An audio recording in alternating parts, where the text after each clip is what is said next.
The jury heard from two witnesses, including a longtime friend of Cassie Ventura, who says Combs held her over the railing of a 17th floor balcony. The stunning testimony from Ventura's friend, who told the jury about several violent encounters, including when Combs and Ventura threw a knife at one another. What'd you make of it? A woman dangled off a 17th floor balcony. Another had bruises and a black eye. In the shadows of fame and platinum records, something darker was unraveling. And at the center of it all was a name everyone knows. But this story isn't about music. It's about power, fear, and what happens when the spotlight fades. She alleged that Sean Combs dangled her over the 17th floor balcony at Cassie Ventura's apartment in Los Angeles. In September 2016, a quiet morning in Los Angeles took a terrifying turn. Cassie Ventura, best known as a rising R&B singer, was asleep in her apartment when her longtime friend, Bryana Bongolan, heard aggressive banging on the front door. The man outside, Sean Diddy Combs. Trying to play it cool, Bryana stepped out onto the balcony. What happened next sounds like a scene from a psychological thriller. According to courtroom testimony, Diddy entered the apartment uninvited, approached Bryana from behind, and lifted her onto the railing of the 17th floor balcony. She remembers him yelling, "You know what the f*** you did?" Confused, terrified, and trying to respond. She was left hanging, literally, for 10 to 15 seconds. Then he allegedly yanked her down and threw her into the balcony furniture.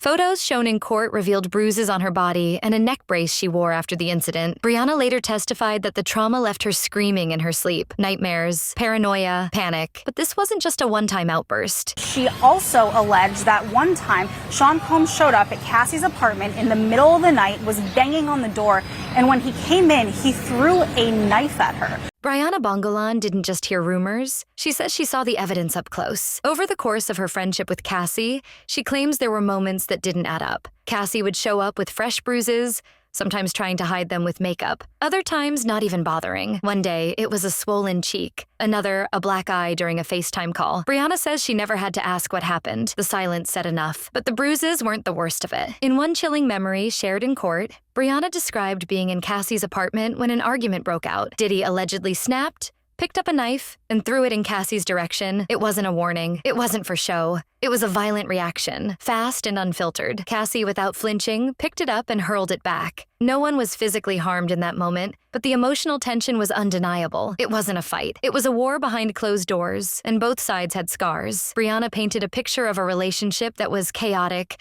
unpredictable, and sometimes explosive. The kind where you never knew which version of a person would walk through the door. One moment, he was a music mogul with charm and charisma. The next, a man slamming on doors in the middle of the night, demanding to be let in, shouting through the walls. She said these moments weren't rare. They were part of the pattern. And it wasn't just Cassie who felt that rage, because on more than one occasion, Bryana says she was caught in the crossfire, like the time she was nearly thrown from a balcony. But even before that, she claims there were red flags she tried to ignore. The mood swings, the aggression, the subtle creeping fear that slowly took hold of every interaction. It all built up like pressure in a sealed room until it exploded. And even now, with the world watching, the full extent of what happened behind those walls is only beginning to surface. By now, Bryana had already seen more than most friends ever should. Bruises, screaming matches, dangerous outbursts. But nothing prepared her for what happened in Malibu. It was supposed to be a normal day. Bryana and Cassie were at a beachside photo shoot, working, laughing, trying to keep things light. The ocean was calm, the sun was out. But then,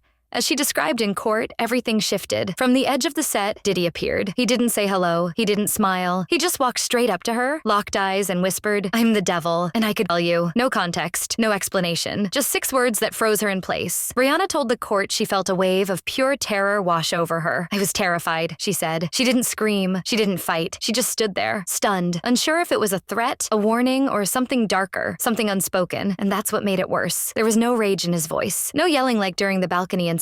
Just calm, cold certainty. It wasn't loud. It was intimate, personal, dangerous. What did he mean? Why did he say it? No one knows for sure. But what's clear is this: it shook her. She described that moment as one of the most frightening encounters in her life. Not just because of the words, but because of the look in his eyes. This wasn't the kind of threat you forget. It's the kind that sticks with you. The kind that rewrites how you see a person. The kind that makes you wonder how far someone is really willing to go. And while Bryana walked away physically unharmed, the psychological toll stayed. This was no longer just about witnessing abuse. Now she was part of it, but it didn't end in Malibu. It kept going, behind closed doors, in whispered threats, in drug-fueled nights that blurred into trauma. And soon, prosecutors say, the full picture would start to come into focus. Federal prosecutors described secret parties known only by one chilling name, the freak-offs. Behind the scenes of fame, Diddy allegedly orchestrated private events filled with drugs and disturbing activities. Women, including Cassie, were said to be coerced into drug-fueled performances involving male sex workers. Cassie and Bryana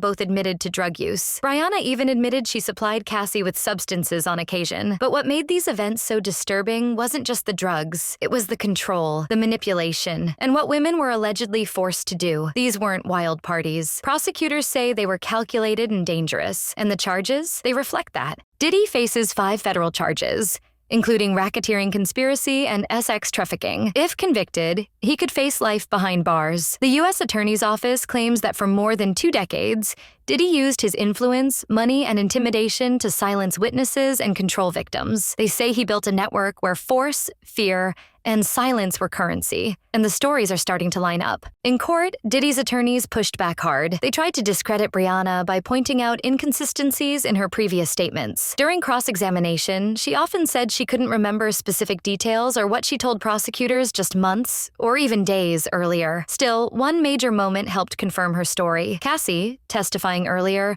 told jurors that she witnessed the exact balcony incident herself. She described Diddy pulling Bryana back from the ledge and throwing her into the furniture. And that wasn't the most damning piece of evidence. In one of the trial's most talked about moments, a forensic video analyst played the infamous Cassie video. Shot in 2016, it shows Diddy physically assaulting Cassie in a hotel hallway. No edits, no effects. The footage was confirmed to be authentic and untouched. It's not just words now. There's video, there's evidence, and the courtroom felt it. Bryana is expected to return to the stand, but the case is far from over. Another witness, only identified as Jane, is preparing to speak next. Her story could take several days and add even more weight to the prosecution's claims. As the trial unfolds, one thing becomes clear. This isn't just about one night, one incident, or one person. It's about power, unchecked, unchallenged, and now finally exposed. He built an empire. But if these allegations are true, its foundation was built on fear. This video is based on ongoing trial testimony and allegations. All individuals are presumed innocent until proven guilty. Testimonies